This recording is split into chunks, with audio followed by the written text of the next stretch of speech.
नमस्कार, आप देख रहे हैं अपन झारखंड का बुलेटिन और मैं सुष्मिता राज आपके साथ। बुलेटिन की शुरुआत राजधानी रांची की आज एक बड़ी खबर के साथ करते हैं। आज आरजेडी की एक महत्वपूर्ण बैठक होने जा रही है राजधानी रांची में। तेजस्वी यादव इस बैठक में शामिल होने वाले हैं और पार्टी के सभी बड़े नेता इस बैठक में शिरकत जरूर करेंगे और संगठन के मुद्दों पर बैठक में चर्चाएं जरूर होगी। इस खबर पर जानकारी के साथ हमारे साथ विशेष संवाददाता राजीव मोहन जुड़ गए हैं, उनका रुख कर लेते हैं। राजीव जी, बैठक की जानकारी लगातार हम अपने दर्शकों को दे रहे हैं। अगर कार्यक्रम या बैठक को लेकर समय सारणी की बात करें तो कितना और वक्त इस बैठक की शुरुआत में कौन कौन से लोग शामिल होंगे और क्या इस बैठक के बाद कोई बड़ा बदलाव नजर आएगा? देखिए सुष्मिता, जो आज राष्ट्रीय जनता दल के कार्यकारी अध्यक्ष तेजस्वी यादव का जो रांची में कार्यक्रम है, उसमें मुख्य रूप से कह सकते हैं कि तीन बड़ी बातें होगी। पहली बात तो ये कि चूंकि वो झारखंड पहली बार आए हैं पार्टी के राष्ट्रीय कार्यकारी बनने के बाद, तो उनका यहाँ अभिनंदन समारोह है। सबसे पहले ये कार्यक्रम है और ये कार्यक्रम कार्निवल बैंक्वेट हॉल में बाईपास रोड में इसका आयोजन किया गया है और तकरीबन 11:30 बजे का टाइम दिया गया है कार्यक्रम के शुभारंभ को लेकर। लेकिन ऐसा लगता है कि तेजस्वी यादव 12:30 के बाद ही कार्यक्रम स्थल पहुंचेंगे और कार्यक्रम स्थल को भव्य तरीके से सजाया संवारा गया है। बड़े बड़े नेता जो आरजेडी के हैं उनके बड़े पोस्टर और बैनर लगाए गए हैं। उसमें राजद सुप्रीमो लालू प्रसाद के पोस्टर लगाए गए हैं, तेजस्वी यादव के पोस्टर हैं और उसके अलावा यहाँ के जो बड़े नेता हैं, 4 विधायक हैं, एक मंत्री हैं संजय प्रसाद यादव, उनके फोटो लगाए गए हैं। तो ये कार्यक्रम है। दूसरा, चूंकि झारखंड में तेजस्वी यादव जो हैं झारखंड मिशन पे आए हैं, ऐसा कहा जा रहा है कि वो झारखंड मिशन पा रहे हैं, यानी कि वो चाहते हैं कि जो बिहार है, बिहार के पड़ोसी राज्य झारखंड है, तो जिस प्रकार का दमखम उनका बिहार में है पार्टी का, उसी तरह का दमखम वो झारखंड में चाहते हैं और यही कारण है कि इस बार वो यहाँ आकर अपने पार्टी के बड़े नेताओं कार्यकर्ताओं को संबोधित करेंगे और माना जा रहा है कि ये बैठक अहम है और तेजस्वी यादव अपने इस बैठक के जरिए एक विशेष रणनीति पर चर्चा करेंगे कि कैसे पार्टी को यहाँ मजबूत किया जाए, पार्टी को कैसे और संगठित किया जाए, पार्टी के अंदर कोई मतभेद न हो। पार्टी चूंकि यहाँ सरकार में है, यहाँ के सहयोगी दल के रूप में सरकार में शामिल है, तो उसका तालमेल कैसे बने और पार्टी ज़्यादा से ज़्यादा जगहों में कैसे दिखे, उनकी मजबूती सब जगह जो है दिखनी चाहिए। इसकी रणनीति वो बना रहे हैं। पार्टी का विस्तार वो बूथ लेवल तक चाहते हैं, प्रखंड लेवल तक चाहते हैं। तो इसको लेकर तेजस्वी यादव जो है निश्चित तौर पर जो उनका संबोधन होगा उसमें ये बातें आ सकती है।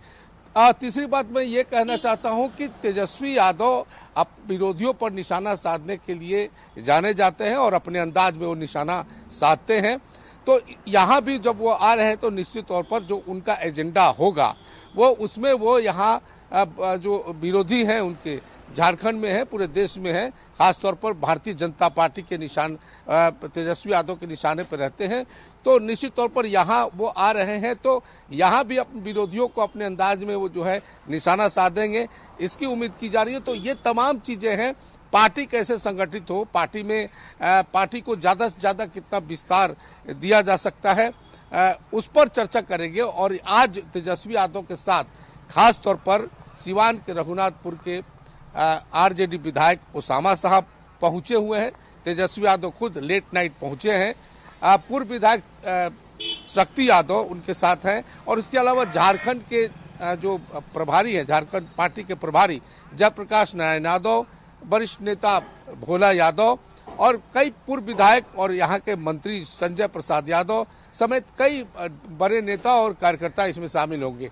तो इस तरह से जो है तेजस्वी यादव का यहाँ पे कार्यक्रम होना है, उसकी तैयारी चल रही है और झारखंड के बहुत अलग अलग हिस्सों से जो है बसों में भरकर कार्यकर्ता वहाँ पहुँच रहे हैं और जो है पार्टी के जो कार्यकर्ता हैं वो लगातार जो है तेजस्वी यादव के आने का इंतजार कर रहे हैं कार्यक्रम स्थल पर।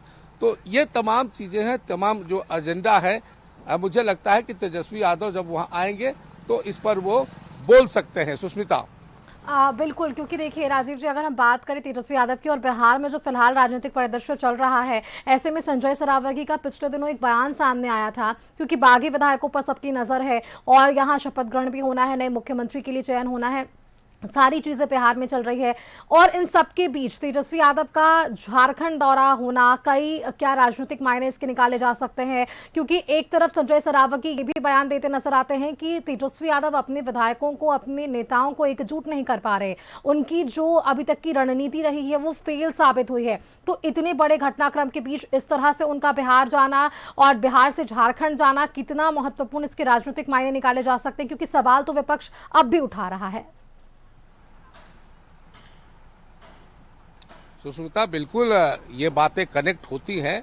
और तेजस्वी यादव चूंकि पिछले विधानसभा चुनाव में जो सरकार बनी और जिस प्रकार से प्रचंड बहुमत एनडीए को मिला है, तो उस पर संजय सरावगी जो वहाँ के भारतीय जनता पार्टी के प्रदेश अध्यक्ष हैं बिहार के, तो जो बातें वो कह रहे हैं कि पार्टी में टूट हो रही है और पार्टी टूट जा रही है, तो ये तो राजनीतिक बयानबाजियां चलती रहेंगी। चूंकि जो राज्यसभा चुनाव हुआ था उसमें देखा गया था कि 3 कांग्रेस की और 1 आरजेडी की विधायक जो है अनुपस्थित हो गए थे, और इसके चलते जो भाजपा के 5वें उम्मीदवार थे शिवेश राम, उनकी जीत हुई थी। ये बिल्कुल चल रहा है, लेकिन तेजस्वी यादव का दावा है कि उनकी पार्टी एकजुट है, उनके पास अपने दल का 25 विधायक है, गठबंधन का 10 विधायक है, उनके साथ वो विपक्ष की भूमिका में वहाँ मजबूत स्थिति में है। देखिए, झारखंड में भी आप देखें तो यहाँ की भी जो राजनीति है और यहाँ जो सरकार है, हेमंत सरकार, उसको लेकर भी तरह तरह की चर्चाएं हैं। अब कहा जा रहा है कि जो सरकार यहाँ चल रही है वहाँ कांग्रेस और जेएमएम के बीच में मतभेद हो गया है। कई ऐसे मौके आए हैं जहाँ कांग्रेस का बयान और जेएमएम का बयान अलग रहा है। अभी असम चुनाव को ही देख लिया जाए तो हाल फिलहाल में असम के चुनाव में कांग्रेस पार्टी और जेएमएम के बीच में तालमेल नहीं हुआ, जिसके कारण दोनों दलों के बीच में तल्खी आई और दोनों दल वहां अलग अलग चुनाव लड़ रहे हैं। तो यहाँ भी परिस्थितियां बदलती आ रही है। उसी में जदयू के विधायक हैं सरयू राव, जिन्होंने परसों एक बड़ी बात कह दी कि अगर कांग्रेस पार्टी और जेएमएम के बीच में तालमेल नहीं हो पा रहा है, मतभेद उभर रहे हैं, तो उन्होंने एक फार्मूला दे दिया कि जेएमएम के पास 34 विधायक हैं, 4 आरजेडी के विधायक हैं और 2 लेफ्ट के विधायक हैं, तो 40 विधायक उनका हो जाता है और 41 विधायकों की जरूरत होती है। एक विधायक है जयराम महतो, जो पहले से कह रहे हैं, पहले भी उन्होंने कहा था कि अगर हेमंत सरकार को उनकी जरूरत होगी तो वो समर्थन दे सकते हैं। तो 41 जादुई आंकड़ा झारखंड में सरकार बनाने की होती है, उस वहाँ पे जादुई आंकड़ा हो रहा है। यहाँ तक सरयू राय ने कह दिया कि वो बिना पार्टी से पूछे ही वो कहे कि अपने आला कमान से बात करेंगे और मेरा पूरा समर्थन रहेगा। तो पार्टी लाइन से अलग हटकर उन्होंने कहा कि मैं भी एक विधायक हूं और मैं भी अपना समर्थन दे सकता हूं। तो 42 उम्मीदवार हो जाएंगे। उन्होंने कहा कि बिना शर्त हम समर्थन देने को सरकार तैयार है, यदि हेमंत सोरेन जो है आगे हाथ बढ़ाते हैं और कांग्रेस से पीछा छुड़ाते हैं, यानी माइनस कांग्रेस सरकार बनाते हैं, तो हम उनके साथ हाथ मिलाने को तैयार हैं। हालांकि जदयू की तरफ से आधिकारिक कोई बयान नहीं आया है।